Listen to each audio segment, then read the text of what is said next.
बड़ी अगर आबादी किसी का है तो अंसारी समाज का है। चारों सदन में ये समाज शून्य पर होता है। भाजपा के साथ जाने से भी हमारा कोई गुरेज नहीं है।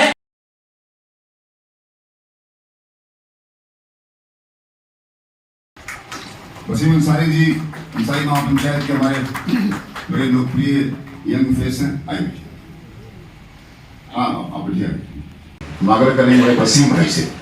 वसीम भाई नौजवान हैं, काफी कम उम्र में इस मुद्दे को लेकर काफी उन्होंने काम किया है।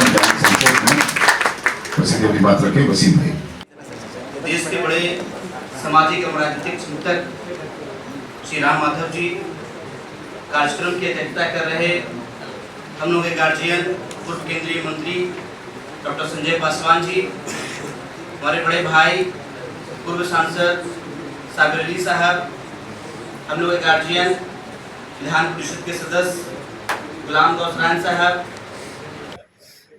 पूर्व सांसद सलमान मुर्मू जी, हमारी बड़ी बहन अख्तरी बेगम जी, और हमारे उत्तर प्रदेश से हमारे भाई यहाँ मौजूद हैं जावेद मलिक साहब, विजय चौधरी जी, रंजीत साहब, और कई साथी जो यहाँ मौजूद हैं। हमारे गार्जियन हुमायूं अंसारी साहब और अंसारी महापंचायत के लगभग 15 जिले के लोग यहाँ पर आज मौजूद हैं। सभी जिले से 1-2 लोगों को हमने बुलाया था। हुमायूं अंसारी साहब, नूर हसन आजाद साहब, पूर्व MLC रोजीना नाजिर जी, दांगी समाज से हमारे गया से यहाँ मौजूद हैं विनोद दांगी जी। आज का जो ये कार्यक्रम संविधान दिवस के ऊपर आयोजित किया गया है, कॉन्स्टिट्यूशन डे आर्टिकल 341, इस पे लगातार हम लोग काम कर रहे हैं और हम लोग डिमांड कर रहे हैं। आरक्षण की व्यवस्था हिंदुस्तान में अंग्रेजी हुकूमत ने किया था। उस समय आरक्षण में मुसलमानों के छोटी छोटी जातियां, जिसको हम लोग आज पसमानदा कहते हैं, उनको उस समय दलित कैटेगरी में रखा गया था। आजादी के पहले और आजादी के बाद जब 26 नवंबर 1949 को हमारा संविधान बनकर तैयार हुआ और 26 जनवरी 1950 को जब लागू हुआ, तभी मुसलमानों के पिछड़ी जातियों को आरक्षण दलित कैटेगरी का मिला हुआ था। ठीक 8 महीने के बाद 10 अगस्त 1950 को तत्कालीन कांग्रेस की सरकार एक निर्देश लाती है कि SC का जो कैटेगरी का जो फायदा है आरक्षण का, वो सिर्फ उन्हीं लोगों को मिलेगा जो हिंदू धर्म को मानते हैं। तो संविधान जहां हमको article 14, 15 equality before law, right equality की बात करती है, वही आर्टिकल 341 में एक बदनुमा दाग है संविधान के ऊपर, जिसमें एक धार्मिक प्रतिबंध लगा करके मुसलमानों को, ईसाइयों को, सिख को और बौद्धों को इससे बाहर का रास्ता दिखा दिया गया। लगातार 75 साल से ईसाई भाई और मुस्लिम भाई संघर्ष कर रहे हैं कि दोबारा से आर्टिकल 341 में एक बदनुमा दाग है संविधान के ऊपर में, उसमें धार्मिक जो प्रतिबंध लगा हुआ है उसको हटाया जाए। आज हमारे बीच में देश के बड़े सामाजिक चिंतक श्री राम माधव जी हैं और मंच के माध्यम से हम उनसे आग्रह करना चाहेंगे कि हम लोग की एक बड़ी डिमांड लगातार 75 सालों से लड़ाई लड़ रहे हैं। 1956 में सिख समुदाय के जो दलित लोग थे उनको आरक्षण मिल गया। 1990 में लड़के बौद्ध धर्म के जो लोग थे उनको भी आरक्षण मिल गया, लेकिन मुसलमानों के दलित समाज और ईसाइयों के दलित समाज को आज तक SC कैटेगरी का आरक्षण नहीं मिल रहा है। हिंदुस्तान में 4 तरह का जो आरक्षण का व्यवस्था है। एक जो भी नया हमारे माननीय मोदी जी की सरकार में EWS आया, इसमें भी किसी भी तरह का धार्मिक प्रतिबंध नहीं लगा हुआ है। कोई भी गरीब आदमी है, वो किसी धर्म को मानता हो, उसको 10% EWS का आरक्षण मिलता है। दूसरा आरक्षण जो OBC का है, OBC में भी किसी भी तरह का धार्मिक प्रतिबंध नहीं लगा हुआ है। किसी धर्म का हो, किसी जाति का हो, सबको OBC का आरक्षण मिल रहा है। बिहार में एक जो EBC का आरक्षण है, इसमें भी किसी भी तरह का धार्मिक प्रतिबंध नहीं है। किसी जात के मानने वाले हो, किसी धर्म के मानने वाले हो, आपको आरक्षण की व्यवस्था किया गया है।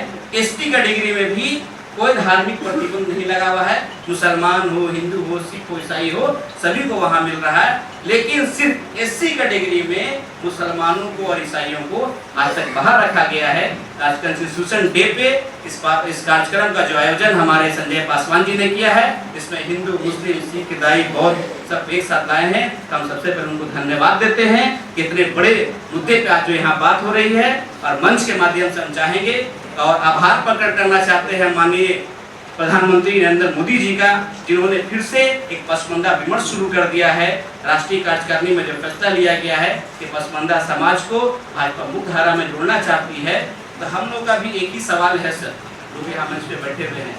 हमारे समाज, खास करके जो पसमानदा समाज है, सभी लोग भाजपा का डर दिखा करके वोट तो ले लेते हैं, लेकिन बदले में हमारे समाज को आज तक अधिकार नहीं मिला है।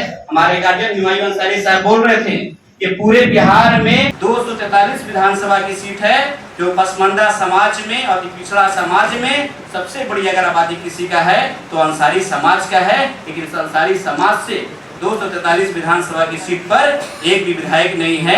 75 एमएलसी का सीट है, एक हमारे समाज के एमएलसी नहीं है। 40 लोकसभा की सीट पर टिकट बांटा गया, एक भी अंसारी समाज को टिकट नहीं मिला। और 16 राज्यसभा का सीट जो बिहार से चुने जाते हैं, उसमें भी हमारे समाज का एक आदमी नहीं है। चारों सदन में ये समाज शून्य पर होता है। जबकि आबादी के एतबार से बात करेंगे तो मुसलमानों में सबसे बड़ी आबादी अंसारी समाज का है। हम लोग अंसारी समाज पंचायत के नाम से पूरे बिहार में पिछले 3 साल से संगठन चला रहे हैं।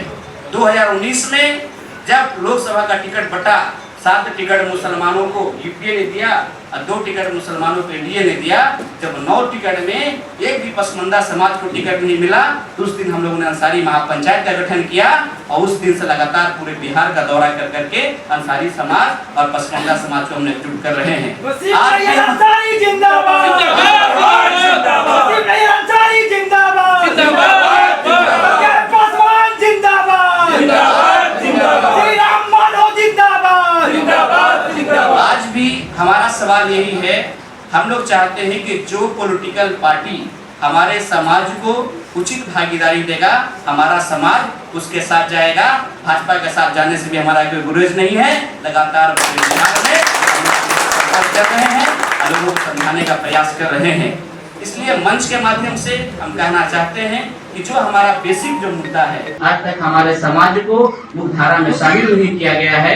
माननीय प्रधानमंत्री जी जो चाहते हैं कि पसमानदा समाज पे विमर्श शुरू हुआ है, पसमानदा समाज को मुख्य धारा में शामिल करना चाहते हैं, तो सबसे बेहतर है हमारे हिसाब से हम आग्रह करना चाहेंगे कि जो आर्टिकल 341 में जो धार्मिक प्रतिबंध लगा हुआ है, अगर उसको हटा दिया जाए, मुसलमानों को भी अगर एससी कैटेगरी का दर्जा मिल जाता है तो बहुत हद तक जो हमारी पसमानदगी है वो दूर हो जाएगा। साथ ही साथ आने वाले लोकसभा के चुनाव में और विधानसभा के चुनाव में आप उचित भागीदारी दें। हम और हमारा समाज आपके साथ मजबूती के साथ खड़ा रहेगा। इसी के साथ अपनी बात खत्म करते हैं। बहुत बहुत धन्यवाद वसीम भाई, और आपने बातों को अपने स्पष्टता से रखा। बहुत आपका आभार। छोटी सी भूमिका वाला काम कर रहे हैं आप।